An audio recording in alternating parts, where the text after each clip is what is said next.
हम्म, नमस्ते स्टूडेंट्स।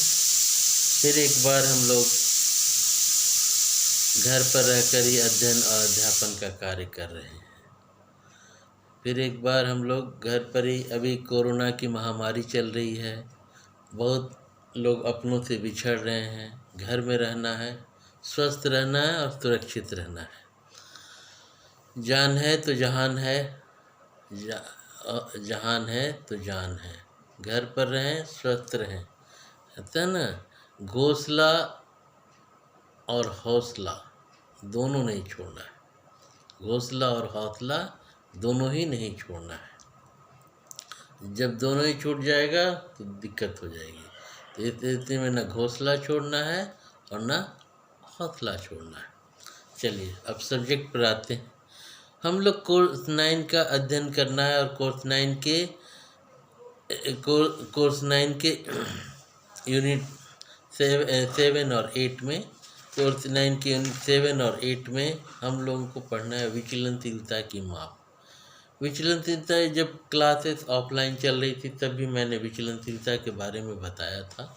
विचलनशीलता क्या है, विचलनशीलता की माप, विचलनशीलता क्या है, विचलनशीलता की माप कैसे की जाती है, विचलन कैसे निकाला जाता है। तो सबसे पहले तो माध्य ज्ञात करते हैं। माध्य क्या है? माध्य औसत, औसत ज्ञात करते हैं। हम खाना बनाते हैं तो चावल के एक दाने से ही पता चल जाता है कि चावल हमारा पका है कि नहीं, भात पका है कि नहीं। ये हम एक दाने से ही पता चल जाता है। इसी प्रकार चावल के एक दाने से ही पता चल जाता है। अभी देख रहे हैं ब्लड टेस्ट होता है ना, ब्लड टेस्ट तो सबका हुआ होगा। ब्लड टेस्ट में खून की जांच में क्या होता है, सारा खून तो नहीं निकालते, थोड़ा सा ही खून निकालते हैं और खून निकालने के आधार पर ही उससे निष्कर्ष पर पहुंच जाते हैं। तो और कि खून में क्या कमी है। अभी चल रहा है ना, कोरोना टेस्ट चल रहा है, लोगों का blood test, sugar test, ECG, TCDC सभी जो जांचें होती हैं, थोड़े से ही मात्रा से ही समग्रता का दृष्टिकोण हो जाता है, समग्रता के बारे में विश्लेषण हो जाता है क्या होगा। हम लोगों को पढ़ना माध्य, वही कहते हैं माध्य या औसत। औसत जैसे क्लास में अगर 50 बच्चे हैं तो एक टीचर के लिए संभव नहीं है कि सभी बच्चों से बारी बारी से पूछें, सभी बच्चों से बारी बारी से पूछें। तो अंत में क्या करते हैं, अंत में कहते हैं उसको कि किसी किसी बच्चे को बीच से, पीछे से, आगे से खड़ा कर कर पूछ लेते हैं और पूछने के बाद अब हम अपने निष्कर्ष पर पहुंच जाते हैं कि हमारा निष्कर्ष क्या है, बच्चे समझ रहे हैं अथवा नहीं समझ रहे हैं, ऐसा हम निष्कर्ष पर आ जाते हैं। हाँ, हम लोगों को कोर्स 9 के 7 और 8 में हम लोगों को जो पढ़ना है वो है विचलनशीलता की माप। Measures of dispersion, measures of dispersion from which, किससे में डिस्पर्सन या डिविएशन, मीन से, मीडियन से कि मॉड से, माध्य से, माध्यिका से या बहुलक से। तो विचलनशीलता की माप में आधुनिक मनोविज्ञान व्यक्तिगत भिन्नता के सिद्धांत पर बल देता है। आधुनिक जो मनोविज्ञान है वो व्यक्तिगत भिन्नता के सिद्धांत पर बल देता है। दो या दो से अधिक व्यक्ति शारीरिक और मानसिक गुणों की दृष्टि से पूर्णतः एक दूसरे के समान नहीं होते, बल्कि उनमें भिन्नता पाई जाती है, और बल्कि उनमें भिन्नता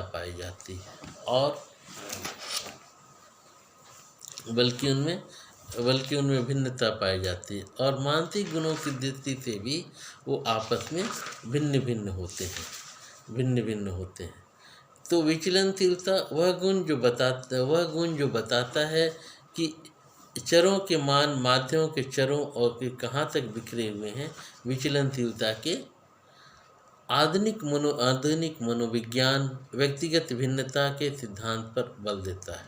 दो या दो से अधिक व्यक्ति शारीरिक और मानसिक गुणों की दृष्टि से पूर्णतः एक दूसरे से समान नहीं होते, बल्कि इनमें भिन्नता होती है। यदि एक समाज के लोगों को यदि एक समाज के लोगों का कुछ चरों के आधार पर मापन करके समानता और असमानता का अध्ययन किया जाता है, तो कुछ चरों की दृष्टि में, चरों मीन्स वेरिएबल, सम वेरिएबल की दृष्टि में विषमता, इनइक्वलिटी पाई जाती है। जहाँ एक और समाज के लोगों में कुछ गुणों के आधार पर जहाँ एक और समाज के लोगों में गुणों के आधार पर समानता पाई जाती है, तो कुछ में असमानता पाई जाती है। अन्य गुणों की दृष्टि में असमानता पाई जाती है। तो समूहों के गुणों की दृष्टि से सजातीयता और विषम जातीयता का अध्ययन विचलन कहलाता है। सजातीयता सेम कैटेगरी और विषम जातीयता अलग अलग कैटेगरी। जैसे अगर हमको गधा और घोड़ा जोड़ना हो, तो क्या गधा और घोड़ा जोड़ा जाएगा? नहीं, गधा में गधे ही जोड़े जाएंगे, घोड़े में घोड़े ही जोड़े जाएंगे। समान जातियों में योगफल होता है और असमान जातियों में योगफल नहीं होता है। गुणों की दृष्टि से सजातीयता होमोजेनिटी और विचलनशीलता हेट्रोजिनिटी का अध्ययन विचलनशीलता के मापों मेजर्स ऑफ मोबिलिटी के द्वारा किया जाता है। विचलन मान के द्वारा समूहों की भिन्नता के बारे में हम जानकारी प्राप्त करते हैं, उनके बारे में जानकारी प्राप्त करते हैं। इस मान की सहायता से हमें यह जानकारी मिलती है कि समूह सजातीय है या विजातीय है, समूह सजातीय है, समजातीय है या विषम जातीय है, होमोजेनिटी है या फिर हेट्रोजेनिटी है। दो या दो से अधिक समूहों की तुलना करने में भी विचलन का मान ज्ञात किया जाता है। दो या दो से अधिक समूहों की तुलना करने में भी विचलन का मान ज्ञात किया जाता है। दो या दो से अधिक समूहों के मध्यमान, मध्यक तथा बहुलक के मान एक समान हो सकते हैं, परंतु उनके प्राप्तांकों को देखने से पता चलता है कि वे आपस में सभी भिन्न हैं। रिजल्ट सेम आएगा, मीन, मीडियन, मोड, लेकिन जब उनके जो आंसर प्राप्तांक देखते हैं तो हमको लगता है कि उनमें भिन्नता है। यदि समूह सजातीय होगा, यदि समूह एक जाति का होगा, या तो सभी प्लस होंगे या प्लस होंगे या माइनस होंगे, प्लस होंगे या माइनस होंगे, तो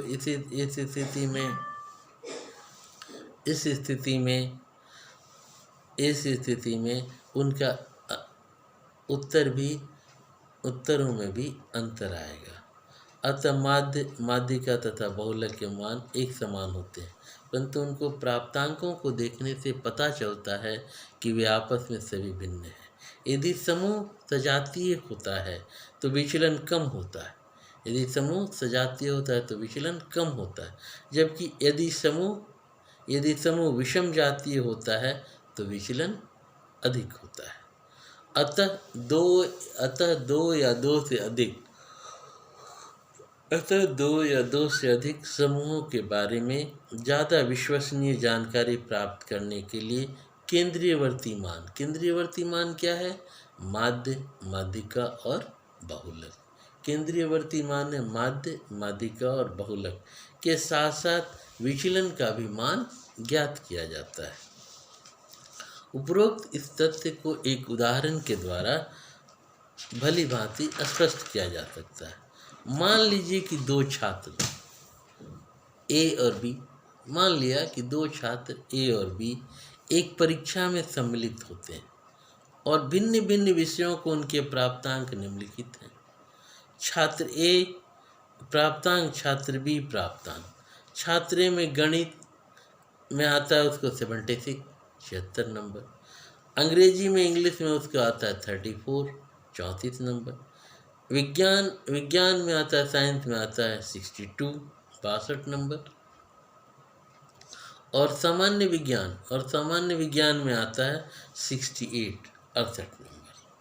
ये छात्र ए की स्थिति है। छात्र ए की जो प्राप्तांकों की स्थिति है विषयवार: गणित मैथमेटिक्स 76, अंग्रेजी इंग्लिश 34, विज्ञान साइंस 62, सामान्य विज्ञान या नेचुरल साइंस में सभी होते हैं, बायोलॉजी फिजिक्स केमिस्ट्री। ये नेचुरल साइंस होता है और एक सामाजिक विज्ञान होता है। सामाजिक विज्ञान में ये history, civic, geography, economics, disaster management also ये भी होता है। तो छात्र ए का जो प्राप्तांक है गणित में मैथमेटिक्स में 76, अंग्रेजी में 34, विज्ञान में 62, सामान्य विज्ञान में 68। जबकि छात्र बी की जो स्थिति है वो गणित में मैथमेटिक्स में 55, अंग्रेजी में 60, विज्ञान में 63, सामान्य विज्ञान में 62 सामान्य विज्ञान में 62, सामाजिक विज्ञान में जो छात्र ए और छात्र बी की यही स्थिति है। छात्र ए को जहाँ गणित में 76 है, छात्र बी को गणित में 55 है। छात्र ए को जहाँ अंग्रेजी में 34 है, वहीं छात्र बी को अंग्रेजी में 60 है, 60 है। छात्र ए को विज्ञान में साइंस, जिसे नेचुरल साइंस भी करते हैं, 62 है, वहीं छात्र बी को विज्ञान में साइंस में 63 है। छात्र ए को साइंस में सामाजिक विज्ञान सोशल साइंस में 68 है, जबकि छात्र बी को सामाजिक विज्ञान में 62 है। दोनों छात्र ए और बी, दोनों छात्र हैं, ए और बी की योग्यता को जानने के लिए उनके प्राप्तांकों का माध्य ज्ञात किया जाता है। माध्य ज्ञात करके पता लगा लेंगे कि उनकी योग्यता कैसी है, ए की कैसी है, बी की कैसी है। दोनों छात्रों के लिए मध्यमान का मान, माध्य जब हम ज्ञात करते हैं 76 + 34 + 62 + 68 कितना होगा? 6 4 10 2 12 20, 2 हाथ में 7 2 9 3 12 6 28 6 24, 240। और 240 को जब 4 से भाग देंगे तो 60 आएगा। ठीक है। छात्र ए जिसकी गणित में 76, अंग्रेजी में 34, विज्ञान में 62 और सामाजिक विज्ञान में 68 है, इन सभी को जोड़ते हैं तो हमें प्राप्त होता है 240। 240 प्राप्त होता है, 240/4 = 60। जबकि छात्र बी की स्थिति देखते हैं। छात्र बी की स्थिति गणित में 55, अंग्रेजी में 60, विज्ञान में 63, सामाजिक विज्ञान में 62। टोटल करते हैं 5 3 8 2 10, 2 हाथ में 5 3 8 2 10, एक हाथ में 5 1 6 6 12 6 28 6 24, 240। इसको भी 4 से भाग देने पर हमारा 60 ही आता है। तो दोनों का ही जो माध्य है वो 60 प्राप्त होता है। दोनों छात्रों के लिए माध्य का मान 60 प्राप्त होता है। अतः हम केवल इस आधार पर योग्यता को निश्चित करें तो हम कह सकते हैं कि वे समान योग्यता के, क्योंकि दोनों का औसत 60 आता है। निश्चित करें तो हम कह सकते हैं कि वे समान योग्यता के हैं। लेकिन क्या वे वास्तव में समान योग्यता के हैं? यदि हम ध्यानपूर्वक देखते हैं तो हम पाते हैं कि विद्यार्थी ए के प्राप्तांक का माध्य 60 से अंतर क्रमशः 16, -16, 2 और 8 है।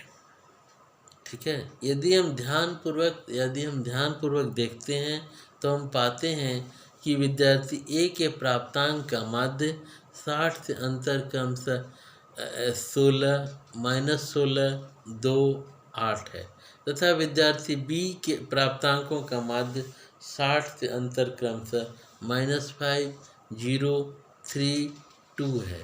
अर्थात विद्यार्थी बी के प्राप्तांक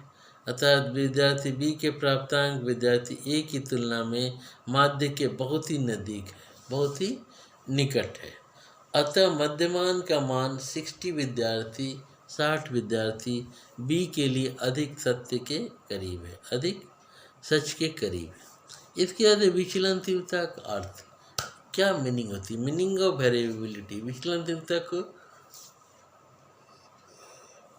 क्या अर्थ है? वह मेरिट या वह एडवांटेज जो ये बताता है कि चरों के मान माध्यों के चरों चारों ओर कहाँ तक बिखरे हुए हैं और उसे विचलन कहा जाता है। वह गुण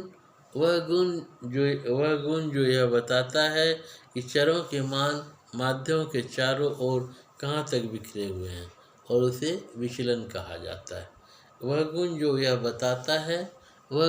बताता है कि चरों के मान माध्यों के चारों ओर कहाँ तक बिखरे हुए हैं उसे विचलन डिस्पर्सन कहा जाता है। विचलन तीव्रता वह सीमा है जिसमें प्राप्तांक अपने मध्यमान के ऊपर और नीचे। विचलन तीव्रता वह सीमा है जिसमें प्राप्तांक अपने मध्यमान के ऊपर और नीचे की ओर विचलन या विचलित करते हैं, वितरित या विचलित करते हैं। Variability is the extent to which the sources tend to scatter or spread above and below the average. Okay, variability is the extent to which the sources tend to scatter or spread above and below the average. विचलन तीव्रता के मापों की सहायता से एक वितरण की सजातीयता। विचलन तीव्रता के मापों की सहायता से एक वितरण की सजातीयता, होमोजेनिटी और विषम जातीयता, हेट्रोजेनिटी का मापन किया जाता है। एक वितरण में विचलन तीव्रता जितनी अधिक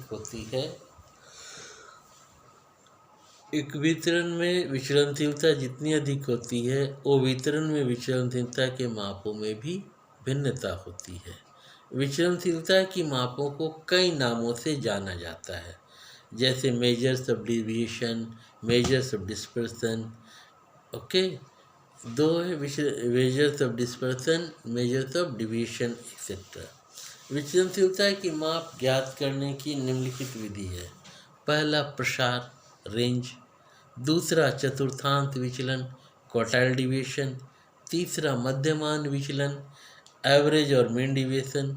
चौथा मानक विचलन, स्टैंडर्ड डिवीएशन। और पांचवा